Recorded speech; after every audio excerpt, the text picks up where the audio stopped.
The sound of boots on marble echoed louder than gunfire ever could inside American memory. Fear did not arrive with violence that day. It arrived with legality, confidence, and calm black faces carrying visible constitutional rights. In 1967, 30 black men entered the California state capitol carrying loaded firearms legally. They did not shout. They did not threaten. They walked with purpose shaped by law, history, and exhaustion. Within weeks, one of the most powerful governments on earth rushed to rewrite the rules. The question was never about guns. The question was always about who was allowed to carry power openly. When black Americans exercised the same Second Amendment rights long claimed by white militias, panic spread. The system reacted exactly as it was designed to react. It moved swiftly to restore the imbalance. To understand why armed black men terrified America, you must understand Oakland. During the 1960s, the city stood at a crossroads of promise and betrayal. Hope arrived first. Reality followed close behind. After World War II, black families fled the Jim Crow South in massive numbers. They chased opportunity denied for generations by law, violence, and enforced poverty. Oakland promised work, safety, and a chance to breathe freely. What they found instead was another kind of terror. This terror wore uniforms instead of hoods. Its violence was bureaucratic, routine, and protected. The Oakland Police Department did not protect black neighborhoods. It controlled them. Patrol cars rolled through streets like occupying forces, asserting authority through presence alone. Every interaction carried risk. A broken taillight could become a beating. A question could become a life permanently altered or ended. By the mid-1960s, Oakland police killings of black residents were frequent enough to feel constant. The courts offered no accountability. The press offered little scrutiny. The message was unmistakable. You have no rights. We are bound to respect. You exist at our discretion. Your safety is negotiable. Two young men watched this reality unfold daily. Huey Newton and Bobby Seale were college students, thinkers, and organizers. They were angry, but never careless. They understood that protest alone could not interrupt violence. Marches did not stop patrol cars. Chance did not slow batons. Strategy had to replace hope. They turned to something rarely associated with survival. They turned to the law. Page by page, statute by statute, they searched for protection buried inside the system. They found it hiding in plain sight. California law allowed open carry. Any citizen could legally carry a loaded firearm publicly if it remained unconcealed and unthreatening. This right had existed for generations. White Americans had used it freely, sometimes to form militia, sometimes to intimidate black voters during Reconstruction. Newton and Seale recognized the contradiction immediately. If guns could be used to terrorize, they could also be used to defend. The law made no distinction based on race. In October 1966, the Black Panther Party for Self-Defense was formed. The name was intentional. Defense came before ideology. Survival came before symbolism. They drafted the 10-point program. It demanded jobs, housing, education, healthcare, and an end to police brutality. The demands sounded radical only because denial had become normalized. The true revolution was not the paper. It was the enforcement. The Panthers decided to hold the state accountable, using its own rules. They began following police patrols through Oakland neighborhoods. When officers stopped black residents, Panthers parked nearby. They exited calmly, firearms visible,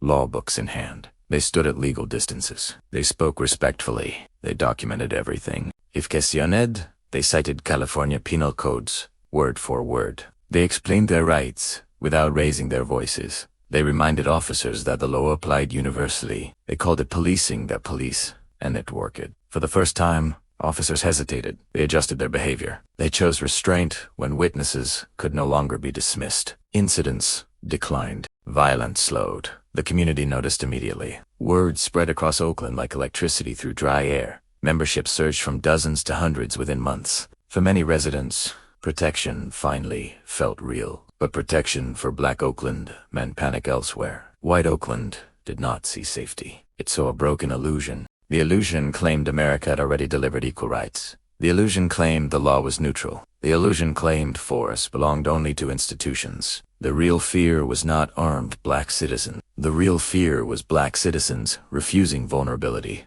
America faced an unspoken question. Would the system tolerate black people defending their rights by force? The answer arrived quickly and decisively. In early 1967, California Assemblyman Don Mulford introduced new legislation. The bill targeted the open carry of loaded firearms in public. The language was neutral. The intention was not. Everyone understood the target. The bill aimed directly at the Black Panther Party. It moved rapidly through committees toward a full vote. Bobby Seale and Panther leadership faced a critical decision. They could allow quiet passage and lose their only protection, or they could confront the system publicly, legally, and unmistakably.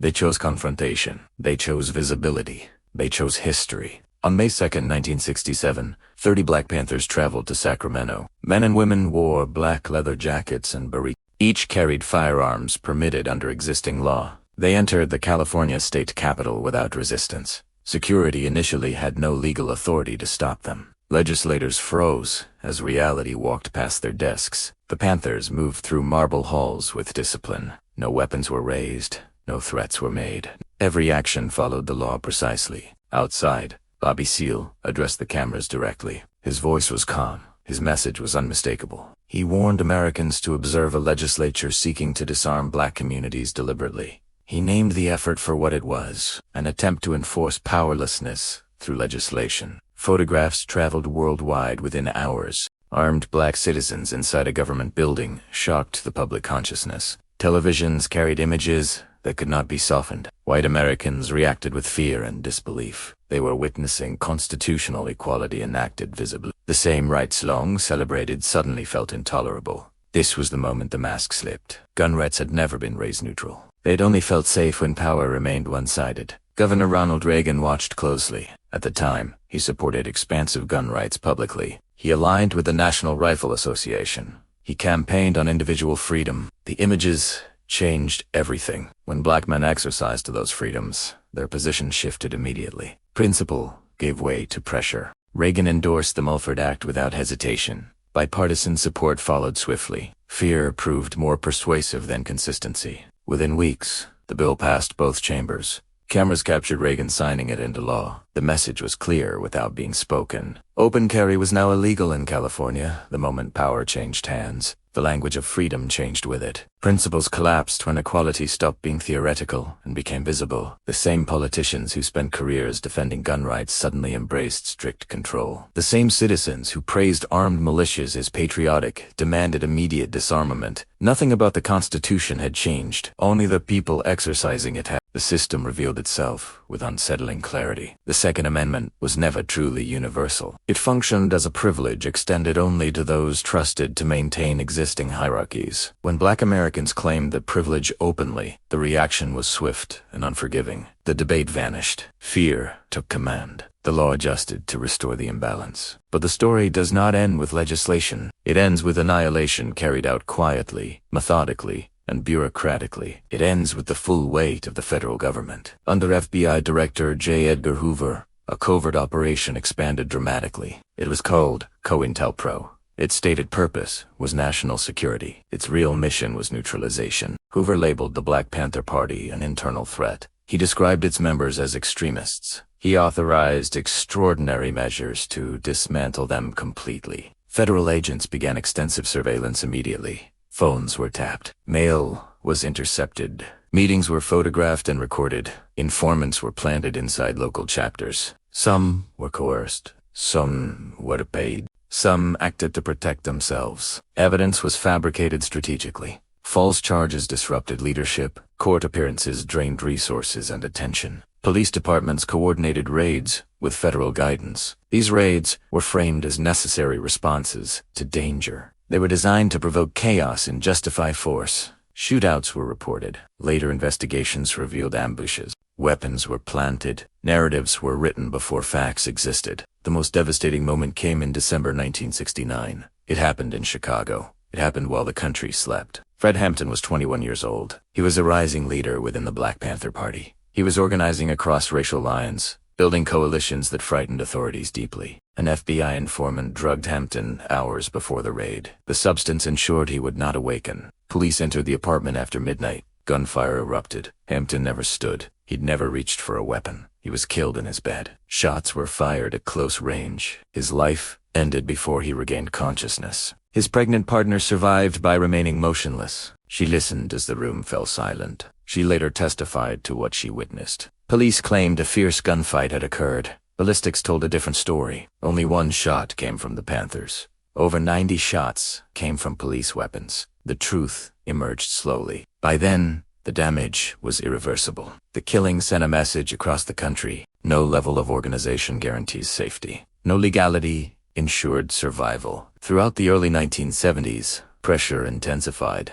Arrests multiplied. Chapters fractured under strain. By 1982, the Black Panther Party no longer functioned nationally. It did not dissolve through rejection. It was dismantled deliberately by coordinated government action. History often stops there. It focuses on confrontation. It reduces the Panthers to images of rifles and leather jackets. What history often omits is what frightened the system most. It was not the guns. It was the care. The Black Panther Party operated free breakfast programs nationwide. Every morning, tens of thousands of children were fed. Hunger was treated as an emergency, not a moral failure. At its sake, the program served approximately 20,000 children daily. Schools took notice. So did the federal government. The model was effective. It was impossible to ignore. The United States later adopted a national school breakfast program. Free health clinics followed. Panthers provided testing and basic care in underserved neighborhoods. They filled gaps left intentionally unaddressed. One clinic initiative focused on sickle cell anemia. The disease disproportionately affected Black Americans. Medical institutions had long ignored it.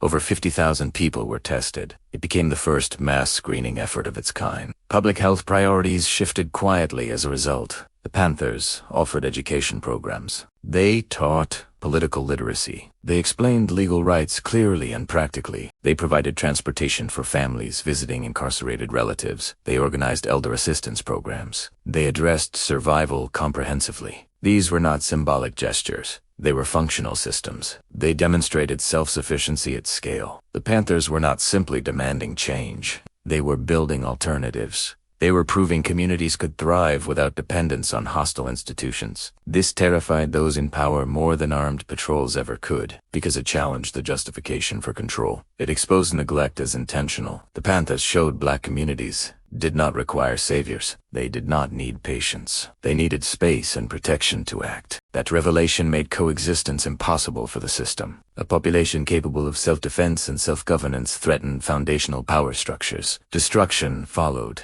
inevitably. White America did not panic because Black men carried firearms. Armed white groups had existed since the nation's founding. They were rarely treated as threats. The Ku Klux Klan operated openly for decades. Violence went unpunished. Terror became tradition. Even today, armed groups march openly claiming freedom. Their presence is debated, not criminalized. The response remains uneven. The panic came from exposure. The Black Panthers revealed the lie beneath the rhetoric. Rights were conditional. Freedom was selective. The Constitution had always been filtered through trust. Trust had always been racialized. Power determined legitimacy. When Black Americans stopped requesting permission and exercised their existing rights, the illusion shattered. Equality became inconvenient. Neutrality became impossible. The Black Panther Party for self-defense existed for 15 years. During that time, they were labeled criminals and terrorists. They were framed as existential threats. They never attempted to overturn democratic elections. They never carried out mass violence against civilians.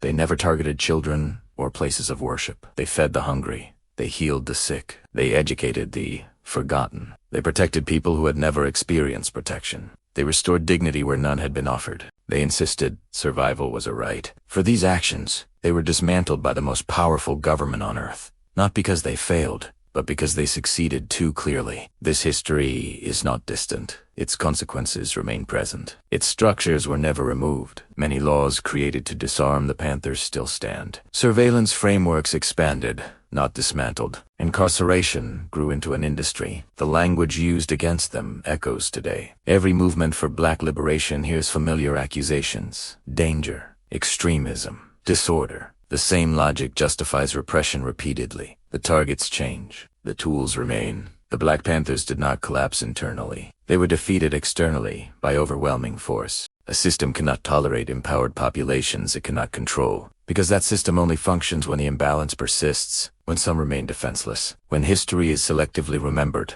erased history is never accidental. It is removed carefully, because truth destabilizes power. And the most dangerous truth of all is this: Black Americans have always known how to save themselves. They've just never been allowed.